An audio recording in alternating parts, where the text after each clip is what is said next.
Hi everyone, welcome to my channel Sirisha Ammu. ముందుగా అందరికీ మహాశివరాత్రి శుభాకాంక్షలు. ప్రతి సంవత్సరం లాగే ఈ సంవత్సరం కూడా మా అమ్మ ఉపవాసం ఉంటుంది. మా ఇంట్లో పూజ అలంకరణ ఎలా ఉంటుందో చూసేయండి. అలాగే మేము 2 కొత్తగా ట్రై చేసాము. అవి ఎలా ఉన్నాయో చూసి చెప్పేయండి. ఒకటి వచ్చేసి కొబ్బరికాయలో దీపం 3 వత్తులతో, ఇంకోటి వచ్చేసి ఐస్తో చేసిన శివలింగం. కొబ్బరికాయతో చేసిన దీపం వచ్చేసి మా మమ్మీ చేసింది ఫ్రెండ్స్.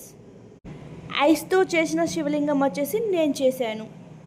ఇవి 2 ప్రతి ఇయర్ కంటే కొత్తగా చేసాము మేము. మిగతా అంతా ప్రతి ఇయర్ లానే ఉంటుంది. ఎర్లీ మార్నింగ్ లేచి ఇల్లు కడిగి తోరణాలు కట్టి దీపం ముట్టిస్తాం ఫ్రెండ్స్. అంటే ప్రతి ఒక్కరు అలానే చేస్తారు, బట్ మేము చేసేది మేము చెప్పుకుంటున్నాం.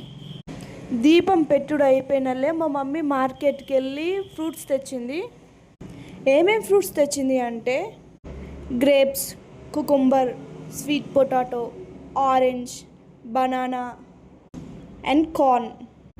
ఇంకేమో తెచ్చింది ఫ్రెండ్స్, మోతుకు పువ్వు, ఇంకా వేరే ఆకులు ఇంకేమో తెచ్చింది ఫ్రెండ్స్. అవి నాకు తెలియదు.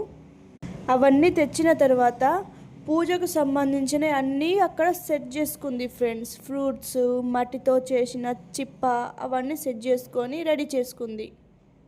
ఈవినింగ్ అయ్యాక ఫ్రెష్ అప్ అయ్యి ఆ దీపాన్ని ముట్టించి జాగారం ఉంటుంది. నైట్ 12 o'clock వరకు నిద్రపోకుండా మెలకువతో ఉండి జాగారం చేస్తారు ఫ్రెండ్స్. నాకు తెలిసిన విధంగా నేను చెప్పాను ఫ్రెండ్స్. ఏమైనా మిస్టేక్స్ ఉంటే క్షమించండి. థ్యాంక్